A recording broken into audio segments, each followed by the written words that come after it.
भी madam surgeon पर शिकंजा। डॉक्टर शाहीन की बी टीम की तलाश हुई तेज। दिल्ली से हरियाणा और यूपी तक स्लीपर सेल की पड़ताल।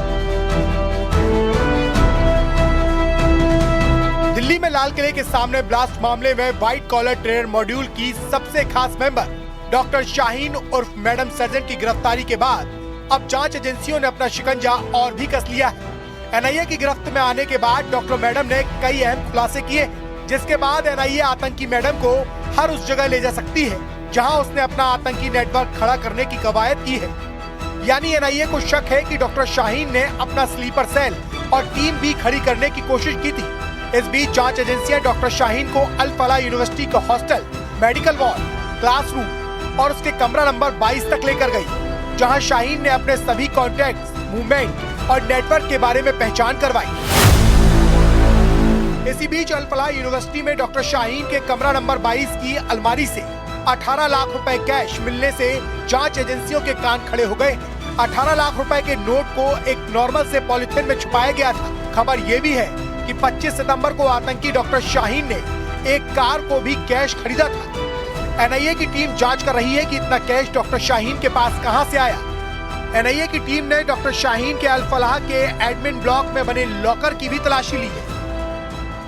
अल फलाह यूनिवर्सिटी के कमरा नंबर 22 की अलमारी का सच क्या है? जांच एजेंसियां इसी पे से पर्दा उठाने में जुटी हुई हैं।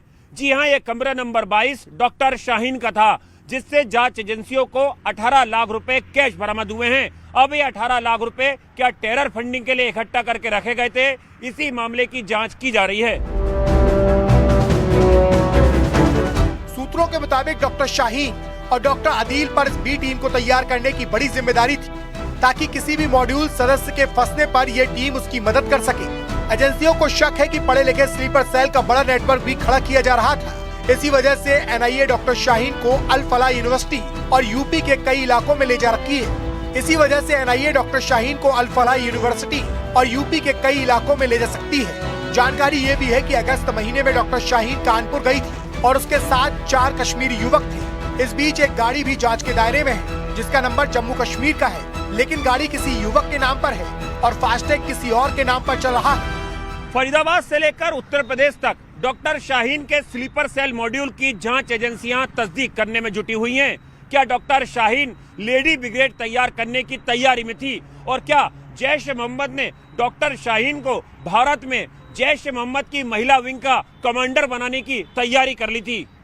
इस पूरे मामले में सहारनपुर से पकड़े गए doctor Adil, doctor Muzammil, doctor Shaheen और लखनऊ के डॉक्टर परवेज के मोबाइल की कॉल डिटेल के आधार पर 100 से ज्यादा संदिग्धों की तलाश की जा रही है। बैंक अकाउंट्स, कॉल डिटेल और कनेक्शन खंगालकर पूरे नेटवर्क तक पहुंचने की कोशिश तेज है। डॉक्टर शाहीन जांच एजेंसियों के रडार पर है। इसी कड़ी में उसे फरीदाबाद के खोरी जमालपुर भी ले जाया गया। ये वही जगह है जहां उसके साथी डॉक्टर मुजम्मिल ने 8,000 रुपए किराए पर एक ठिकाना किराए पर लिया था। दावे के मुताबिक मुजम्मिल ने एक कमरा ये कहकर किराए पर लिया था कि वो कश्मीरी फलों का कारोबार करेगा। जांच एजेंसियों की पूछताछ में डॉक्टर मुजम्मिल ने ये बात कबूल की कि लेडी कमांडर डॉक्टर शाहीन उसकी गर्लफ्रेंड नहीं बल्कि पत्नी है। जानकारी के मुताबिक मुजम्मिल ने यह दावा किया कि सितंबर 2023 में अल फलाह यूनिवर्सिटी के पास एक मस्जिद में उसका और डॉक्टर शाहीन का निकाह हुआ था। निकाह के लिए शरिया कानून के मुताबिक 5-6 हजार रुपए के मेहर पर सहमति बनी थी। डॉक्टर शाहीन की डॉक्टर मुजम्मिल से साल 2023 में इसी अल फलाह यूनिवर्सिटी में मुलाकात होती है और उसके बाद डॉक्टर मुजम्मिल अपने प्यार का इजहार डॉक्टर शाहीना से करता है और दोनों शादी कर लेते हैं। इससे पहले डॉक्टर शाहीन की 2 शादी हो चुकी थी, जिसमें पहला पति मुंबई में और दूसरा पति गाजियाबाद में रहता है। एनआईए की 4 घंटे की सघन कार्रवाई में कई बड़े सुराग मिले हैं। एजेंसियों को अब उम्मीद है कि मुजम्मिल और शाहीन से मिला ये नेटवर्क आने वाले दिनों में पूरे मॉड्यूल को तोड़ने में मदद करेगा।